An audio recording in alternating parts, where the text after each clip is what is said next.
Dan benar saja, ada rahasia besar-besaran di situ. Aduh, akhirnya saya lanjut belok kiri dan masuk jalan alternatif. Di perjalanan saya masih bingung siapa yang bicara jelas banget tadi. Dengan kecepatan dan tiupan angin, mustahil ada suara tanpa teriak yang bisa terdengar jelas, apalagi saya pakai helm. Tiba-tiba suara itu terdengar lagi. Jangan bingung, saya sudah bilang, akan aku buka dialog antara saya dan kamu kan. Sekarang, kapanpun kita bisa ngobrol bebas.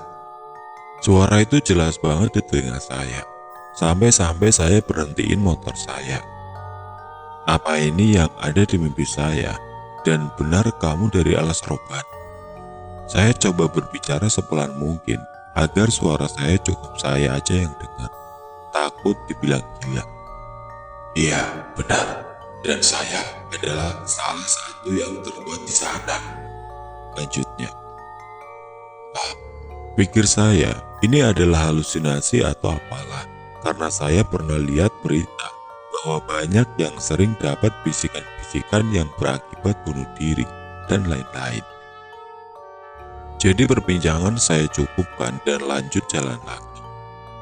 Sesampainya di toko bokap saya, di sana cuma ada abang saya yang nomor 5. Oh ya, saya 6 bersaudara, dan saya anak terakhir. Jadi saya sama abang saya lebih akrab dibanding sama abang-abang yang lainnya. Pada kemana bang? Tanya saya. Pada keluar, ada kerjaan di luar. Lu udah sembuh? Sahut abang saya. Udah bang. Kata Pak Hasim, lu didemenin jin ya? Tanya abang saya. Iya, barusan juga gua ngalamin kejadian aneh lagi. Sahut saya. Dan saya pun mulai menceritakan semuanya ke abang saya soal kejadian pagi ini. Wih, enak dong. Coba saya minta datangin orang. Pelanggan maksudnya. Gue dari pagi belum ada pemasukan nih. Asal buat beli rokok aja. Kata abang saya sambil bercanda. Coba, ntar gue tanya bisa nggak? Sahut saya. Lalu saya kembali fokus dan bicara sepelan mungkin agar tidak terlalu mencolok. Maaf, abang saya dan saya butuh pembuktian. Apakah obrolan ini cuma halusinasi atau memang benar kamu ada? Abang saya minta didatengin pelanggan. Katanya asal buat beli rokok aja. Kata saya sedikit ragu. Baik, tunggu sebentar. Saya akan datangkan pelanggan untuk kamu. Jawab dia. Lalu saya sampaikan ke abang saya jawaban si dia. Dan abang saya tertawa sambil bilang, ya udah, kita lihat aja.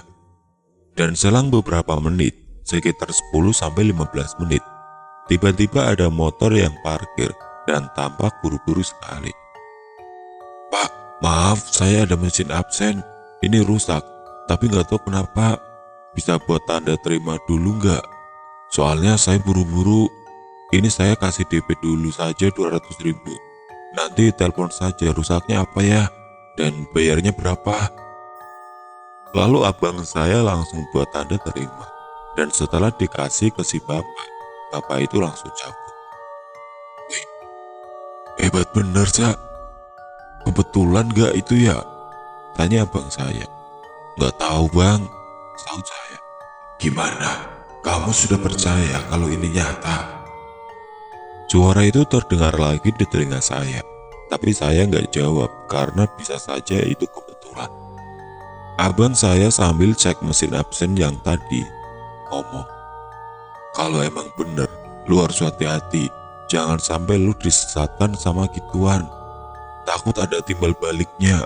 Gak mungkin makhluk begitu mau kasih sesuatu cuma-cuma tanpa imbalan.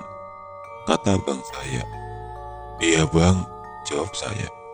Saya nyalain rokok lagi dan bantuin abang saya bongkar mesin. Jam menunjukkan pukul 5 sore, di mana waktunya beres-beres buat tutup toko. Setelah kejadian tadi pagi, belum ada lagi suara-suara yang terdengar di telinga saya.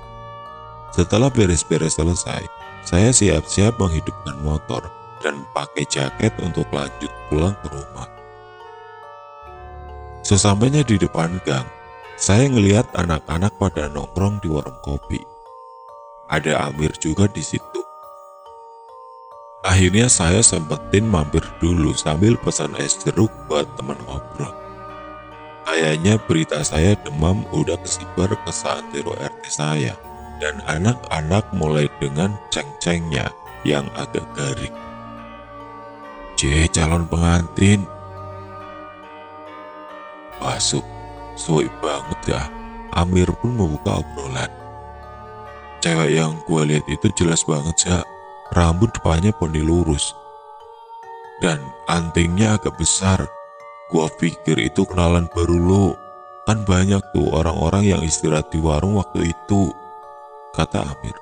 What? Ciri-cirinya kok sama dengan yang saya mimpiin ya? Apaan sih lu? Kagak lah, bayangan kali. Saya coba ngeles dari obrolan soal gaib.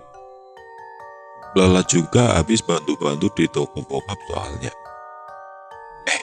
Katanya si Yadi, bukan nama sebenarnya. Ulang tahun ya, main biliar yuk, kata saya mengalihkan pembicaraan. Terus yang bayar gue lagi. Yadi menanggapi. Ya lu lah, masa mamang warkop, kata saya. 2 jam aja ya, kata Yadi. Oke, ntar sisanya biar gue yang bayar. Ajak aja anak-anak, sewa 2 meja, kata saya.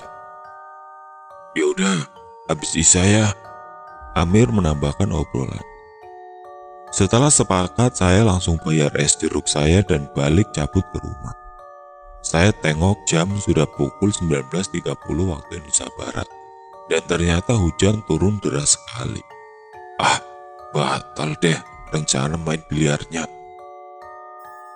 Kalau memang penting, saya bisa memindahkan hujan buat kamu. Suara itu terdengar lagi.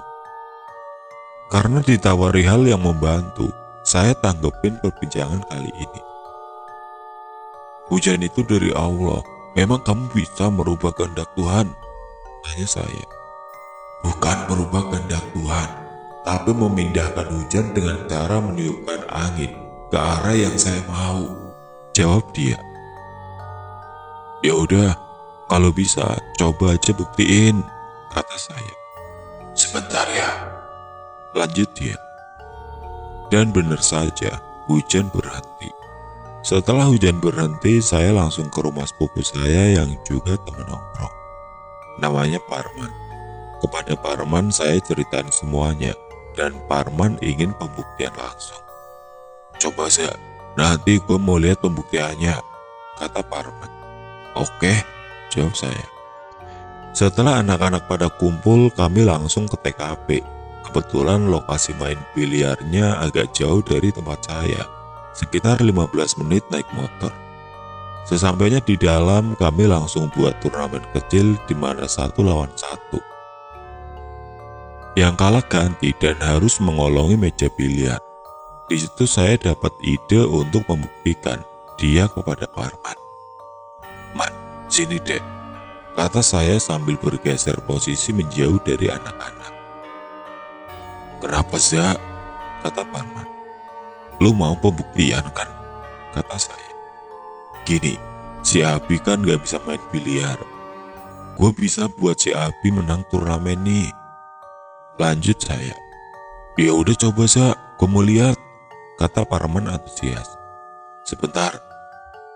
Lalu saya coba meminta dia untuk membantu Abi menang turnamen dan membuat semua lawan-lawannya kalah. Oke, akan saya buktikan kalau saya nyata dan bisa bantu kamu, kata dia mengiyakan. Akhirnya permainan pun dimulai, dan anehnya setiap pelawan yang ketemu Abi pasti kalah, termasuk saya. Sampai ke babak final di mana Abi harus ketemu Dedi. Dedi adalah salah satu yang jago dan sering ikut turnamen biliar tingkat pemula. Saya agak ragu apa bisa si Abi yang pegang stick aja nggak bener bisa ngalahin Dedi. Benar saja, Semua bola 1-8 habis dibabat oleh Dedi. Oh ya, permainan yang kami mainin adalah bola 9. Jadi kalau bisa masukin bola 9 ke lubang, dialah pemenangnya. Dan ketika Dedi akan eksekusi bola 9 yang sudah ada di pinggir lubang, tiba-tiba bola putih Dedi pun ikut masuk. Dan akhirnya kembali Abi yang menang. Parman mendekati saya. Gila ya, bisa gitu, kata Parman. Enggak tahu gue juga, jawab saya. Dan sekali lagi, dia telah membuktikan eksistensinya ke saya. Saya telah membuktikan ke kamu kalau saya ada dan nyata. Apa kamu akan siap menikah dengan saya? Suara itu datang di tengah permainan biliar yang masih berlangsung. Oh my god, lama-lama bisa gila saya. Gimana kalau benar kata abang saya? Gak mungkin makhluk begitu mau kasih sesuatu cuma-cuma tanpa imbalan. Gimana kalau nantinya saya mau nikah? Apa yang bakal terjadi sama calon istri saya? Dan banyak sekali pertanyaan-pertanyaan yang bikin saya pusing. Hari-hari berjalan normal seperti biasa. Hanya saja setelah saya diikuti oleh makhluk itu, saya lebih banyak terbantu baik dari yang saya minta ataupun tidak. Dan percakapan pun lebih sering karena saya sudah terbiasa dengan kehadiran dia di sisi saya. Dan karena beberapa teman dan tetangga tahu soal kejadian ini, maka kadang kalau ada masalah seputar goib, di sana saya dipanggil untuk kasih bantuan. Misalnya pada malam 17-an di mana para remaja begadang untuk pasang-pasang bendera dan panggung untuk lomba. Ada salah satu warga yang kesurupan. Dia nangis-nangis dan tertawa seperti kuntilanak. Kadang-kadang membanting-banting badannya juga ke tanah. Saya yang kebetulan ada di TKP disuruh untuk bantu ngusir kuntilanaknya.